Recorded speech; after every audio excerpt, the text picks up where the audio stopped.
George is a monkey, so he can do things that you can't do. He put all the skins back on the wrong fruits. Assalamualaikum warahmatullahi wabarakatuh.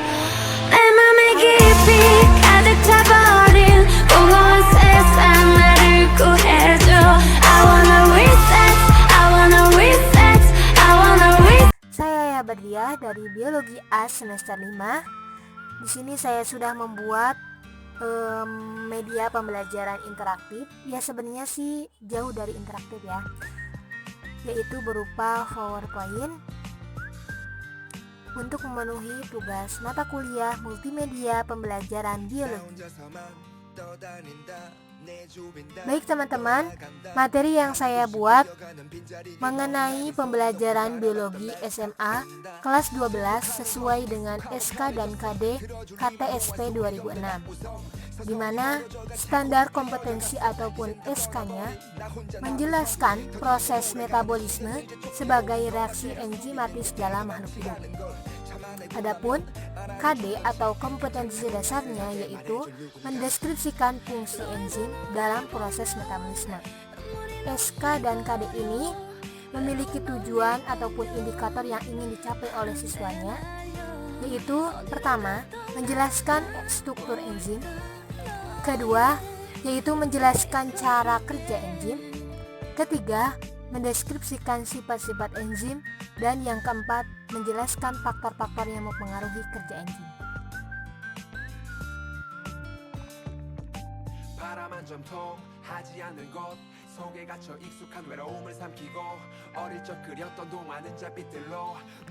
Nah, di sini saya sudah membuat peta konsep nanti yang akan dijelaskan pada slide-slide berikutnya mengenai metabolisme, apa definisinya seperti apa, jenisnya apa saja, ada juga menjelaskan tentang enzim, ada strukturnya, sifatnya, cara kerja enzim, dan juga faktor-faktornya. Nah teman-teman, kalian tahu nggak sih apa itu metabolisme? Jadi metabolisme itu adalah keseluruhan reaksi kimia yang berlangsung di dalam organisme atau makhluk hidup. Nantinya akan menghasilkan reaksi enzimatis. Mengapa sih nantinya akan jadi reaksi enzimatis? Ya karena metabolisme itu selalu menggunakan katalisator, yaitu enzim. Nah teman, tadi kan kita sudah tahu bahwa metabolisme itu apa. Nah sekarang apa sih perbedaan antara anabolisme dan katabolisme itu? Apa ya kira-kira? Tunggu slide selanjutnya ya. Anabolisme dan katabolisme. Anabolisme itu merupakan proses penyusun senyawa kimia sederhana menjadi senyawa kompleks. Nah, pada proses anabolisme ini memerlukan energi yang disebut dengan reaksi adergonik. Nah, reaksi adergonik ini disebut juga dengan reaksi endoterm atau reaksi yang memerlukan energi panas. Salah satu contoh dari proses anabolisme ini yang pertama yaitu fotosintesis atau yang memerlukan energi matahari. Terus yang kedua yaitu kemosintesis yang memerlukan energi kimia. Selain anabolisme terdapat juga katabolisme, di mana katabolisme ini merupakan proses pemecahan atau penguraian senyawa kimia kompleks menjadi senyawa sederhana. Jadi kebalikan dari anabolisme ya. Nah, di mana pada proses katabolisme ini melepaskan energi yang disebut juga dengan reaksi eksergonik, disebut juga dengan reaksi eksoterm atau reaksi yang membebaskan energi panas. Salah satu contoh dari katabolisme ini yaitu respirasi.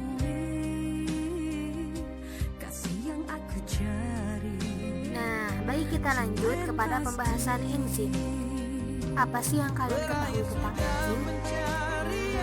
Apa ya? Merupakan suatu jenis protein yang berfungsi sebagai katalisator yang dapat mempercepat suatu reaksi kimia tanpa ikut bereaksi. Baik, kita lanjut Karena kita sudah mengetahui enzim itu apa, jadi kita lanjut ke struktur enzim. Enzim atau holoenzim ini merupakan enzim yang strukturnya itu sempurna. Terdapat dua komponen, yaitu ada apoenzim sama gugus protein. Nah, apoenzim ini merupakan protein dan gugus protein ini non-protein. Nah, pada apoenzim ini dibagi menjadi dua, yaitu ada kofaktor sama koenzim. Kofaktor itu anorganik, contohnya seperti ion-ion, logam kayak gitu. Terus kalau koenzim ini yang organik, misalkan vitamin B, DHA, BHA, pokoknya semacam itu.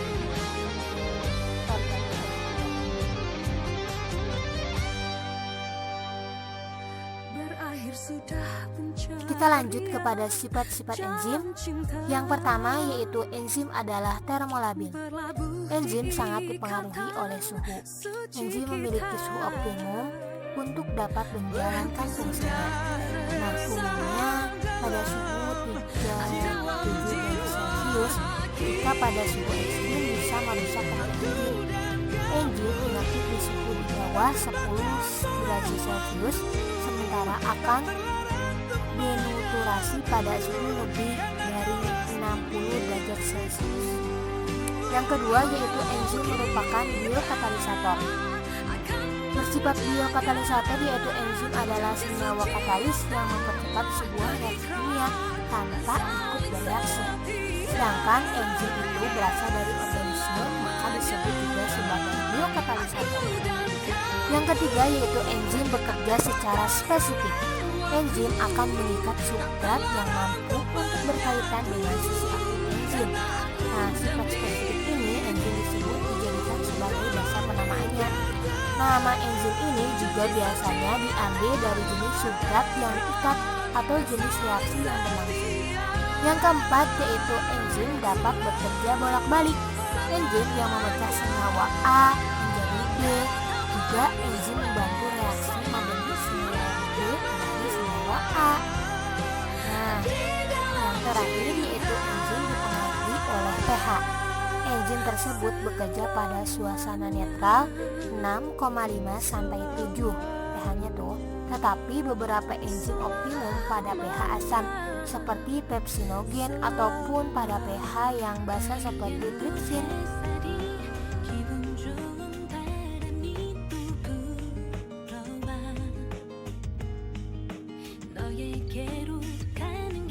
Baik, selanjutnya beralih kepada cara kerja enzim.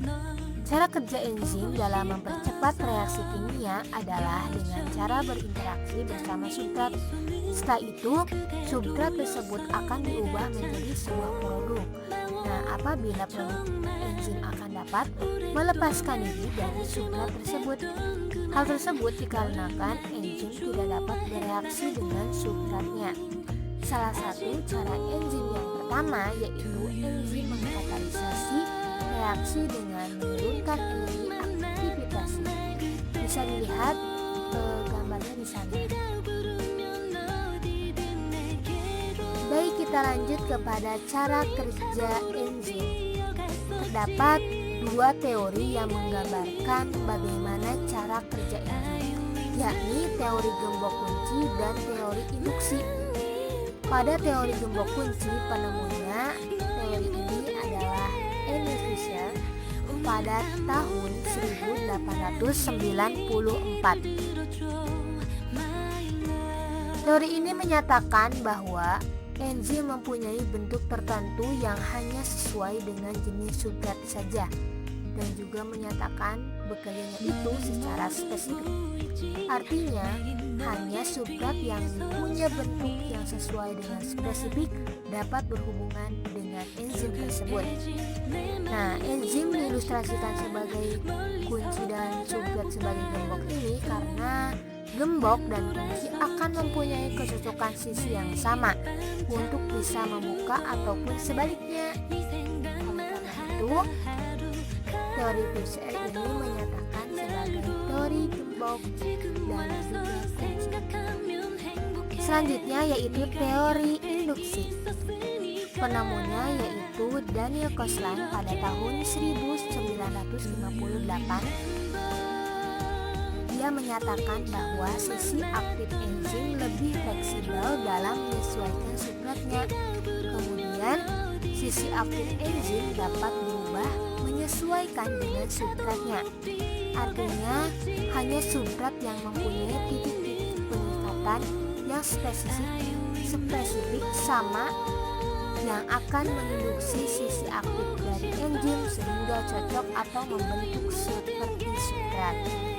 Nah, teori induksi inilah yang dapat menjawab kekurangan dari teori tembok dan kunci. Oleh karena itu, teori ini paling banyak diakui oleh para peneliti untuk dapat menjelaskan cara kerja enzim.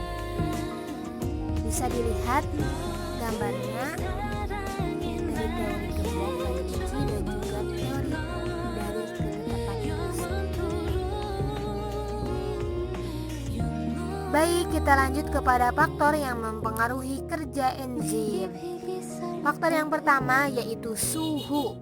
Kedua ada pH. Ketiga ada konsentrasi enzim. Keempat ada konsentrasi enzim dan substrat. Kelima pengaruh zat penggiat atau aktivator. Dan yang terakhir ada pengaruh zat penghambat atau inhibitor. Yang pertama yaitu suhu. Semakin tinggi suhu akan mempercepat reaksi hingga batas suhu optimum. Sebaliknya, semakin rendah suhu maka akan reaksinya semakin lambat. Suhu 0 derajat Celcius itu tidak aktif. Terus, suhu yang lebih dari 60 derajat Celcius itu denaturasi.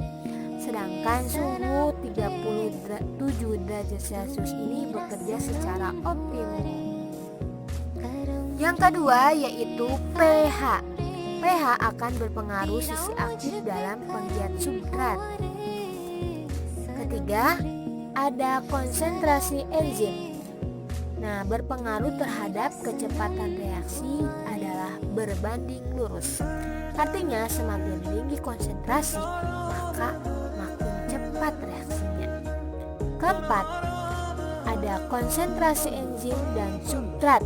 Umumnya itu berbanding lurus dengan kecepatan reaksi dan juga dapat memiliki keadaan konstan apabila enzim sudah mengikat semua substratnya. Nah, yang kelima ada pengaruh zat penggiat atau aktivator. Nah, zat ini yang dapat memacu kegiatan suatu enzim. Contohnya seperti mangan, nikel, magnesium, garam dari logam alkali tanah. Kemudian yang terakhir itu ada pengaruh zat penghambat atau inhibitor. Nah, zat ini yang dapat menghambat kerja enzim dibagi dua ya, yaitu ada inhibitor kompetitif dan juga inhibitor non kompetitif. Akan dijelaskan ke slide berikutnya. Baik, kita lanjut kepada jenis-jenis inhibitor. Tadi kan ada inhibitor kompetitif sama inhibitor non kompetitif. Kita bahas yang pertama dulu ya, inhibitor kompetitif. Jadi inhibitor kompetitif ini merupakan molekul yang menghambat yang strukturnya itu mirip substrat sehingga molekul tersebut berkompetensi dengan substrat untuk menggabung pada sisi aktif enzim. Bisa dilihat gambarnya di sana.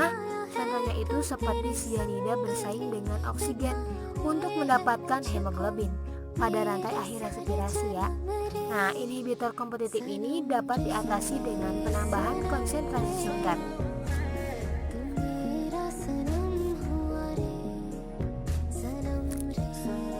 Nah, yang kedua itu inhibitor non kompetitif. Jadi inhibitor non kompetitif ini merupakan molekul penghambat yang bekerja dengan cara melekatkan diri pada bagian bukan sisi aktif enzim. Nah, inhibitor ini menyebabkan sisi aktif berubah sehingga tidak dapat berikatan dengan substrat. Oleh karena itu disebut inhibitor non kompetitif. Nah, inhibitor non kompetitif ini tidak dapat dipengaruhi oleh konsentrasi substratnya. Bisa dilihat ya gambarnya di sana. Contohnya itu seperti antibiotik penisilin yang menghambat kerja enzim menyusun dinding sel bakteri.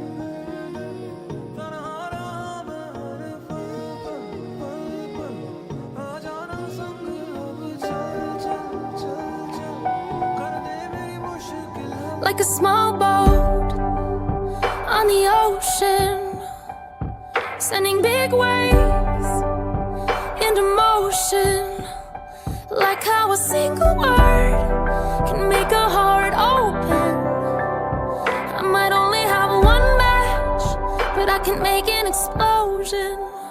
And all those things I didn't say were wrecking balls inside my brain.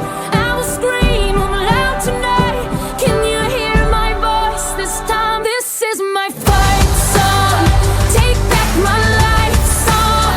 Prove I'm alright song. My power's turned on. Starting right now. I'll be strong. I'll play my fight song. And I don't really care if nobody else believes, 'cause I've still got a lot of fight left in me. Losing friends and I'm chasing sleep. Everybody's worried about